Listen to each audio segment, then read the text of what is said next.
Não, Mariel, tô te ouvindo. Só como é que eu vou começar a gravar.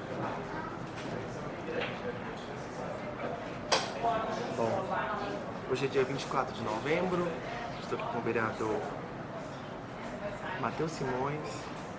Meu nome é Daniel, estou fazendo uma pesquisa de mestrado na UFMG. A pesquisa tem um caráter de analisar as trajetórias políticas aqui dos vereadores, com recorte especificamente para os que têm um discurso mais religioso. Eu quero um pouco analisar como que ele identifica a própria narrativa, então não é um controle político, é mais um pouco de vista de sociologia mesmo. A minha defesa também está um pouco na FAFISH, na sociologia da religião. São 5 perguntas muito rápidas.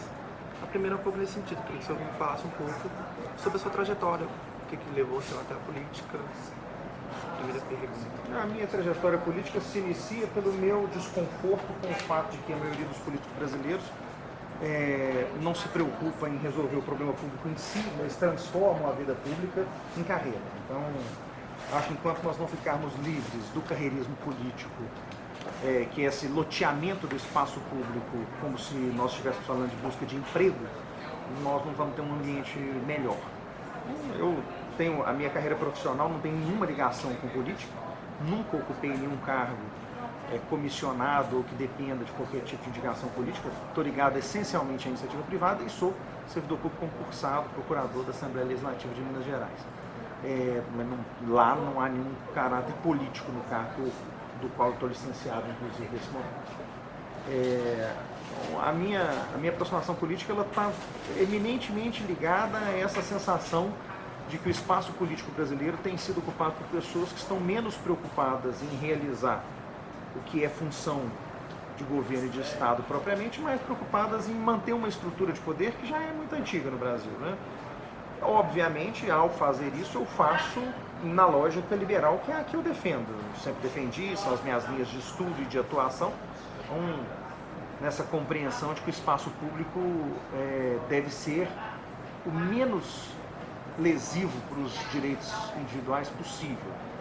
Então é isso, basicamente. O senhor participa de alguma aglomeração religiosa e a resposta de algum motivo, de alguma sim ou não? Não participo. Definiu alguma maneira a sua entrada na política?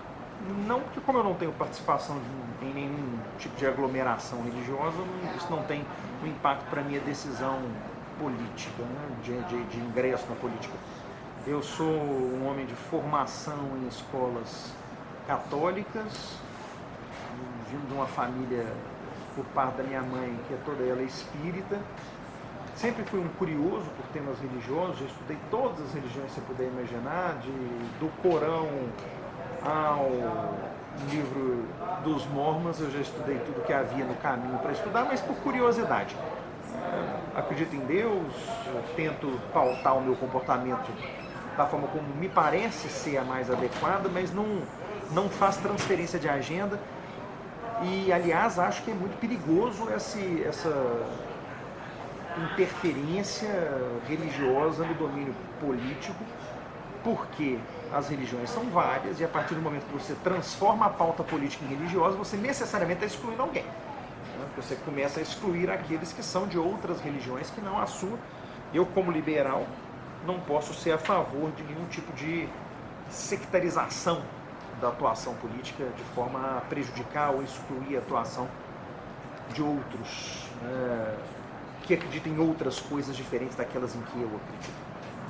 Quais são as pautas que o senhor elege como prioritárias do seu mandato e qual a forma que o senhor repassa a sua atuação para o seu eleitorado? Desde a época da campanha, toda a minha proposta é dividida em 2 grandes núcleos, o que eu chamo de responsabilidade na política. E aí, na responsabilidade na política, eu estou falando sobre um comportamento mais ético e mais eficiente. Então, transparência, por isso gravar todas as reuniões, por isso divulgar o motivo de cada um dos meus votos, mas também eficiência, tentando promover todas as economias que eu consigo. O meu gabinete sozinho economiza quase R$1 milhão por ano aqui na Câmara. Na outra vertente, que eu chamo de qualidade de vida, eu tenho 4 focos principais. Não há entre eles nenhum critério de prioridade. Segurança, educação, são talvez os 2 que falem mais próximo da população como um todo, né? por motivos óbvios, talvez esses sejam os que mais impactam o cidadão no dia a dia, a educação no longo prazo, a segurança no curto prazo, mas ao lado deles, geração de riqueza e qualidade de vida na cidade, que é essa preocupação com o espaço urbano degradado, com o trânsito. São esses temas que dizem respeito ao espaço urbano e ao uso do espaço urbano. Então esses são os meus 4 temas em qualidade de vida: espaço urbano, geração de riqueza, educação e segurança.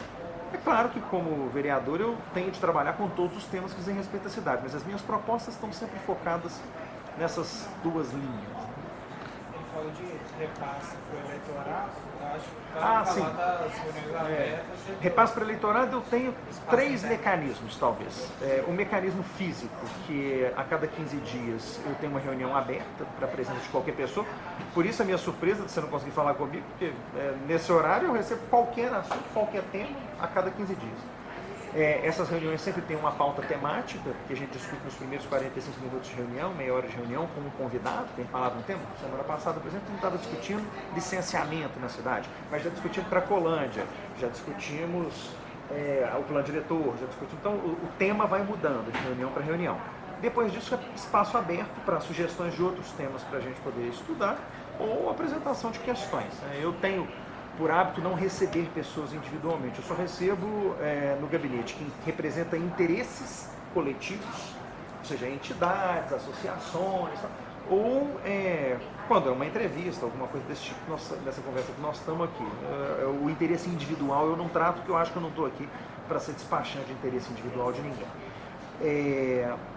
Então esse é o canal físico. O canal digital são 2, na verdade. Nós temos o site, 2 principais, né? Claro, tem Twitter, tem Instagram, mas os 2 principais são o site, que foi reformulado e voltou para o ar com a nova cara semana passada, trazendo a justificativa de todos os votos, a pauta das reuniões, os vídeos de cada uma das reuniões.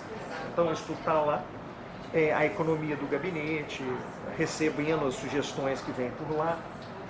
E o Facebook, a minha página no Facebook é uma página pujante, né? São 95 mil seguidores, então lá ali eu estou o tempo todo em contato com as pessoas, tratando dos temas mais diversos. Chegando já na penúltima pergunta, eu queria que o senhor pudesse me apontar aqui na Câmara vereadores que o senhor entende que são aliados políticos nas pautas que o senhor defende e também opositores nesse aspecto político aqui na Câmara.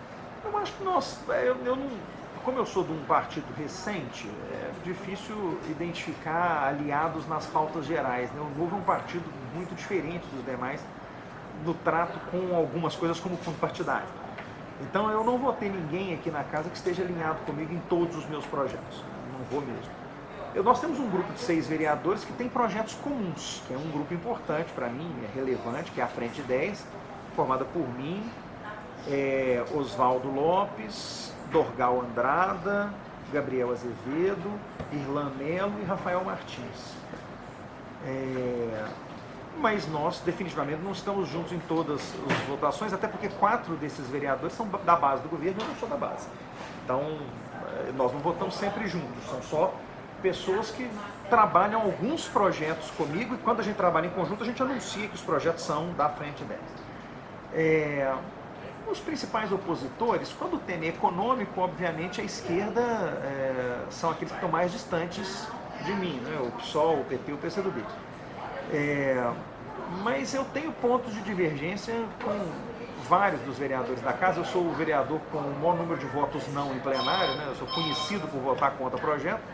A casa tem um hábito muito ruim de votar a favor de projeto de vereador, porque é projeto de vereador, eu não faço isso de jeito nenhum. Então eu acabo votando contra muitos projetos. Não acho que esses vereadores são meus adversários políticos por conta disso, mas definitivamente não são parte de um grupo que vote comigo ou que me acompanhe nas votações. Chegando à última pergunta, eu queria que o senhor me dissesse quais foram as questões positivas que o senhor encontrou aqui na Câmara e também aquilo que de alguma maneira te surpreendeu negativamente diante desse balanço, se você pretende continuar na política. Eu acho que o que eu encontrei de mais positivo, que eu fiquei muito surpreso com a qualidade do serviço técnico entregue pelos servidores de carreira da Câmara. Isso me impressionou. A gente tem um corpo técnico pequeno, a Câmara é muito grande, mas o corpo técnico concursado é pequeno. O que tem muito é assessor, porque cada vereador com 20 assessores no gabinete, a Câmara fica cheia. Mas esse pessoal técnico me apresenta trabalhos de muita qualidade, eles têm uma memória das políticas públicas da cidade muito importante, um tratamento técnico dessas políticas públicas que me impressiona positivamente. Também, falando de impressões positivas, eu fui positivamente impactado pela forma como o prefeito conduziu a montagem do gabinete dele, das secretarias. Ao invés dele escolher um partido para compor as secretarias, ele escolheu pessoas que eram pessoas que ele acreditava terem capacidades em setores diferentes. Isso fez com que ele tenha um secretariado que não tem uma linha ideológico-política definida. Pode ser considerado ruim, se você for pensar em termos de força política, ele fragmentou a força política dele. Mas, por outro lado, eu acho que isso demonstra um começo de mudança de comportamento dos gestores públicos no Brasil, para que a gente divida menos o espaço para acomodar interesse político e comece a focar um pouco mais em resultado. Não sei se ele fez as melhores escolhas, tem muita coisa ainda para ser provada pelo Calil, mas isso me surpreendeu positivamente, porque eu não acho que é o Calil isso. Isso é um outro momento da política em que os vereadores, por exemplo, perdem espaço para parar de fazer indicações para secretários. Nós não temos nenhum secretário que seja vereador. Eu não lembro qual foi a última vez que isso aconteceu em Belo Horizonte. Isso é relevante. Agora, o negativo na verdade, não sei nem se chega a ser negativo, é um aspecto negativo, mas eu não sei se é uma surpresa, que você perguntou o que te surpreendeu negativamente. O ambiente político é um ambiente muito ruim. Um ambiente em que a maior parte dos interesses discutidos ainda são interesses pequenos, individuais. As pessoas estão muito mais preocupadas em verem a sua própria agenda atendida do que em discutirem os grandes temas de interesse da cidade. Cada uma das pessoas que frequenta a Câmara tem, na hora que passa pelo marco da porta, a possibilidade de estar aqui dentro. E eu estou falando do cidadão, do servidor, do assessor e do vereador. Ele tem a possibilidade de estar aqui dentro defendendo o interesse da cidade e o interesse dele. E a maior parte das pessoas está aqui dentro defendendo o próprio interesse. Então esse é o meu grande desânimo. Acho também que nós assistimos no primeiro semestre e entrando agora no segundo semestre, apesar disso ter arrefecido um pouco, uma polarização, isso tem a ver com o seu objeto de estudo, uma polarização equivocada de interesses e políticas públicas. Os temas sendo discutidos, ao invés de serem discutidos pelo seu mérito, eles são discutidos pela sua raiz ideológica. Posso te dar 2 exemplos em direções diferentes. Quando foi discutida aqui a questão da criação do Conselho LGBT, ao invés de discutir se a cidade precisava ou não de uma estrutura adicional para a defesa dos interesses LGBT, dos direitos LGBT, o que se discutiu você é a favor ou contra os LGBT, ou seja, a discussão é completamente desfocada. Isso é muito ruim para a construção das políticas públicas como um todo. Eu, por exemplo, que votei contra a criação do conselho, votei contra a criação do conselho porque eu acho que nós não precisamos de um conselho. Mas a discussão que estava acontecendo no plenário enquanto eu votava era: você é a favor dos direitos da população LGBT ou você é a favor da cura gay? Então, assim, que é uma forma de exposição do tema de fundo ideológico equivocado, porque você ideologiza uma discussão que não era naquele momento ideológica. A gente estava falando de reforma administrativa. A discussão era a estrutura do governo, e a gente para discutir isso para discutir impressões ideológicas, muito influenciadas pela pauta religiosa aqui na casa, porque nós temos uma bancada religiosa grande. A mesma coisa aconteceu em sentido contrário quando a gente veio discutir agora a escola sem partido. Em que a proposta é colocada, a proposta municipal ela é muito diferente da proposta federal, ela não tem aquelas questões ligadas à denúncia,